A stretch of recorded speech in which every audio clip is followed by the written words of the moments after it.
nutrition behavior modification, and dieting.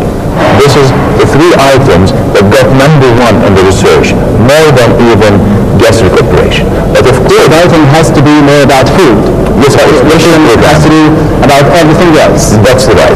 Nutrition goes for your whole body.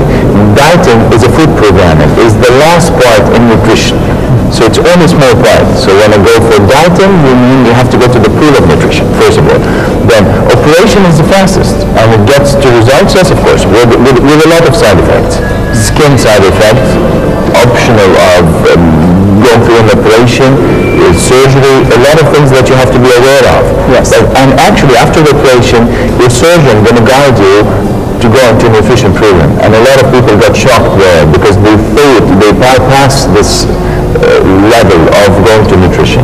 Yes. And what we say to people, yes, it is. If your BMI is over 40, you can think of operations. If not, you cannot be applicable for operations. Dr. Hani, I understand that in the year 2015 there are new means of losing weight, invasive means, and can you tell us more about?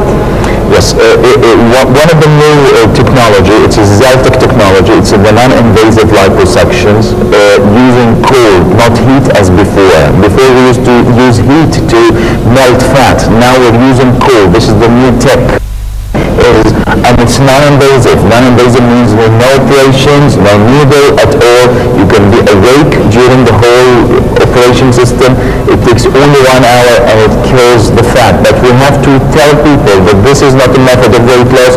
It's more of shaping your body. It's more of taking off this small last part of your body. And there's sculpting. And there's 3 ways to assure you that you lost the weight. You can make a fat scan, you can go for a body composition, and of course the old way, which is the measurements. Yes, so Amina, tell me more about your daily system before being crowned, Miss Age 12 and after it. I used to go to university before I dropped the semester. I studied business and philosophy, so I used to study a lot because I'm in scholarship as well. So I used to study, go out with my friends, and But the competition just didn't have to do with your beauty, your outer beauty. It had to do with your mind as well and your inner personality. But she looks like she has a good mind.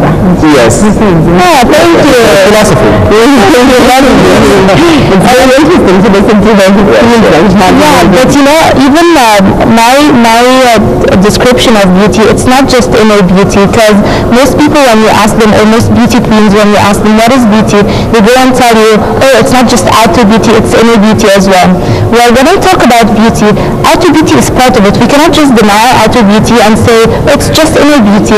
I'd be faking if I say this. I'm not one of these beauty queens. Honestly, I think inner beauty, it influences the outer beauty. So It's a combination of both. not just a combination, you know what I mean? Literally, when you see someone is very kind and then you see them as beautiful because they're kind, and then you see someone else very mean and you see them physically, they are not beautiful. So outer beauty is a big thing, but it's very much influenced with inner beauty. It's about your nutritional system. Yeah, Dr. Lee, I will never inspire you as a nutritionist, and how did you help you fitness-wise throughout your competition? before I meet Dr. Hani, And I see you so inspired by him. Yes, I see when you're looking at he helps me every time. Every time he just puts me on the right diet and the right exercise. He motivates me, and then I'm on the right track. Does he help you psychologically as well? Motivation is 100% psychological. It's like your way to heaven. Like you're on the right path. So before I meet Dr. Hani, I had a health problem, and I gained so much weight because my immunity was down, and I had to eat lots of honey. So I gained so much weight, and I had no hope of losing this weight because I tried, and I'm disaster when it comes to following diets. Can I ask you what was your health problem? Yes, it was, I don't remember the name of the disease, but it's this disease that gets your immunity down to nothing. So I had to stay I don't really remember the name, but I had to stay home for a month, and that was my summer, staying at home for a month. And then Was this the biggest challenge facing you in winning such a competition? The challenge was just coming out of my home for the first time after a month to a beauty contest. I was like, whoa, that's a huge step here. I used to be a shock. Yeah, like I need to see people first, then step in a beauty contest, but I just took the step anyway. And then I met Dr. Hani, and he just put me on the right diet, but I don't have to suffer through it. I don't have to just cut myself through all the things that I like. I get to eat, and at the same time I get to exercise and lose weight. So he brought my life back to me. Basically, losing those couple of pounds that I gained through my illness was such a huge thing for me. Like, how was Amina introduced to Miss Egypt contest, and how was she introduced to you? I understand your friend, but we had an audition day that was a very long day. You chose people? To choose people. Actually, I believe 79 or 80 participated in the audition, and Amina was chosen that day, and another, I believe, 22. Two of them dropped, and the other 20 or 19 continued with us. Then we had an orientation day for nutrition and fitness, where we take your body composition, measurements, and we set the goals for each girl. And actually, most of them were shocked. I have to tell you that most of them were shocked that we should lose weight.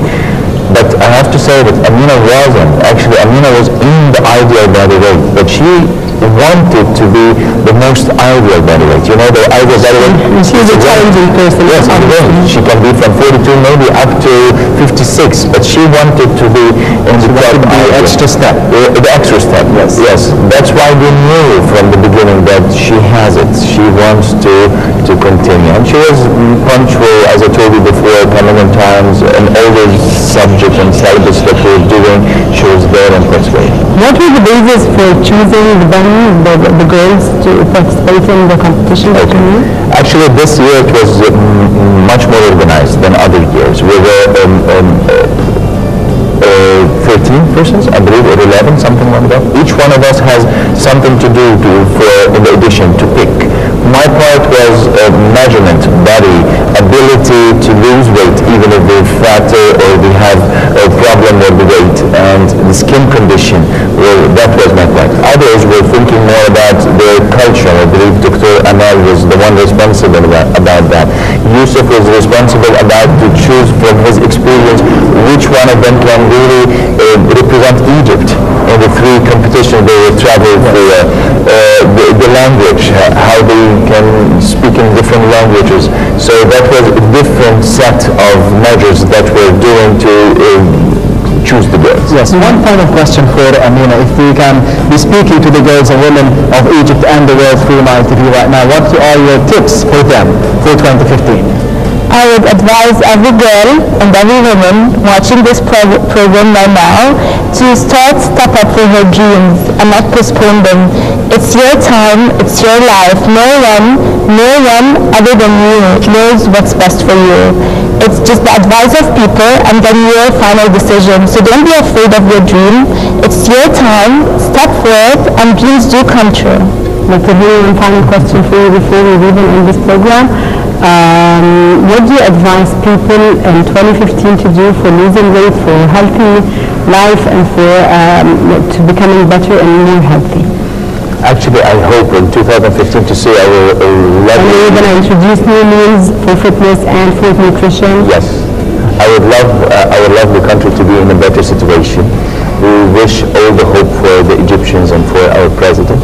And of course, I wish the Egyptian people, when it comes to nutrition, to understand it, to understand more that nutrition is all about what you're going to eat, what you're going to give yourself, what type of food you're going to choose for yourself.